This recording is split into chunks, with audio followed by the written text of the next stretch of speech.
everybody. It's great to be here alongside you all today. I was looking at the themes based on Mark 8, verses 22 and then to 10, chapter 10, 52, and themes of on the way. Open our eyes, Lord. Lessons to be learnt, turning things upside down, and Jesus' destiny becoming clearer. So to begin my story, I'm going to encourage you to use your imagination. I'd like to take you back to the pre-COVID times, to 2018. The world was bustling. Never on the horizon had we thought that a pandemic would strike the entire world.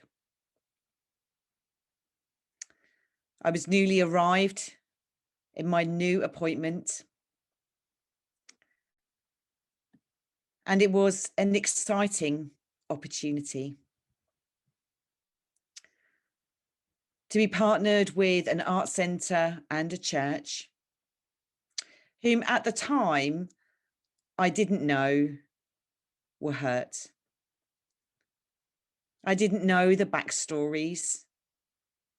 I hadn't had an opportunity as yet of that September to listen and to be with and walk alongside the hurting people of that community.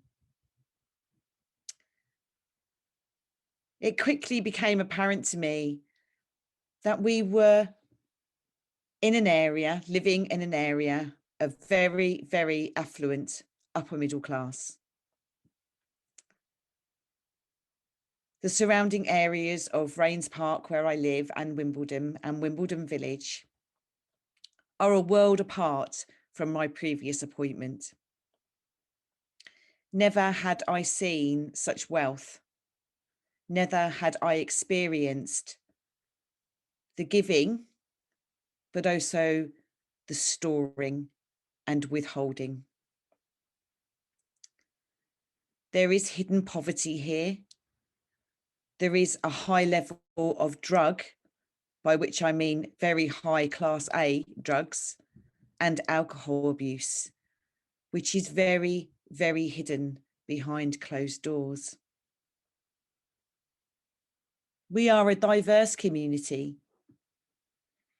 In our congregation itself, we have Sri Lankan upper middle class, as well as white British, and from around the globe, others.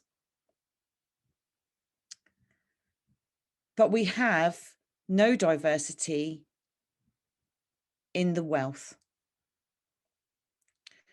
We have no one from the other side of the railway tracks. And that's literal here where I am. We have a railway line that connects us within 16 minutes to central London, to Waterloo Station.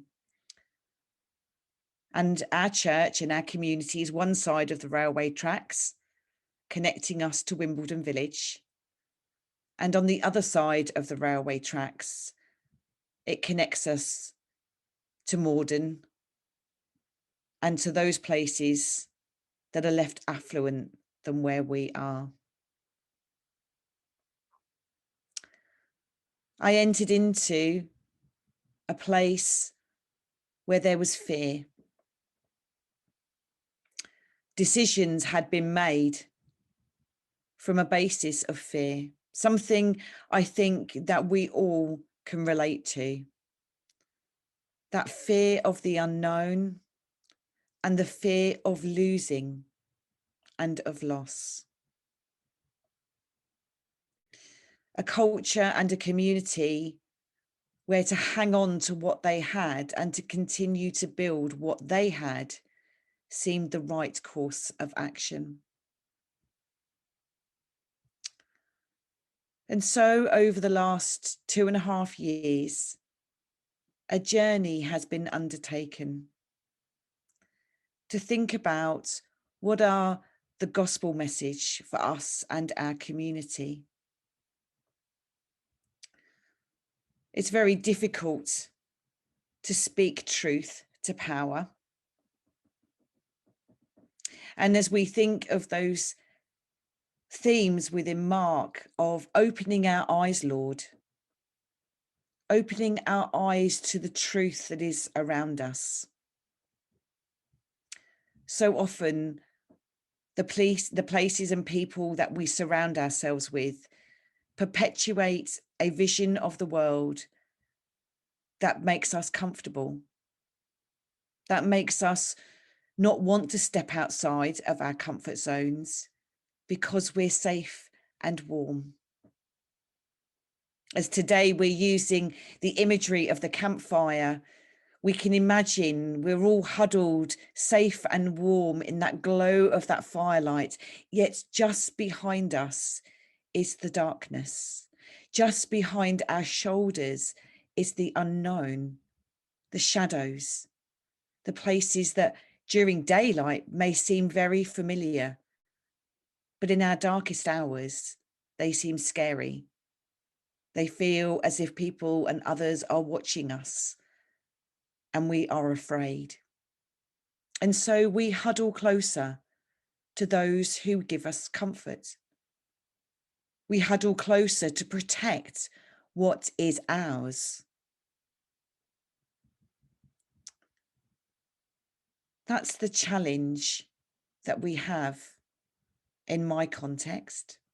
And I'm sure it will resonate with many of you.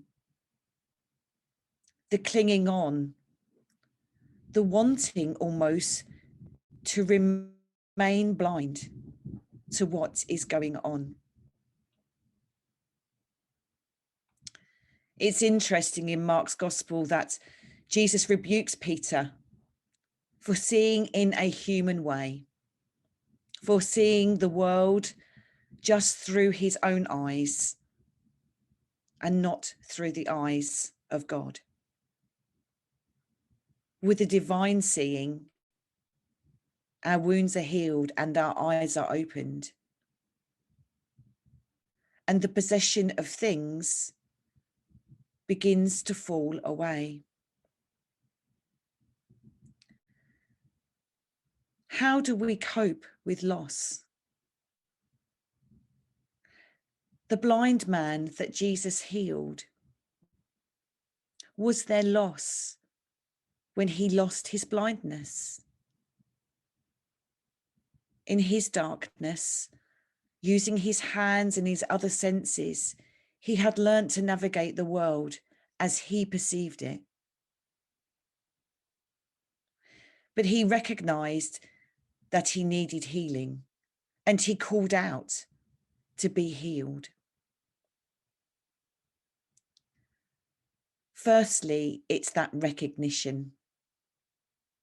And I think for pioneers, what can often be the hardest work is recognizing and getting our congregations and our communities to a first point of recognizing that they need healing and they need to be made uncomfortable. That's really difficult stuff. That's really hard.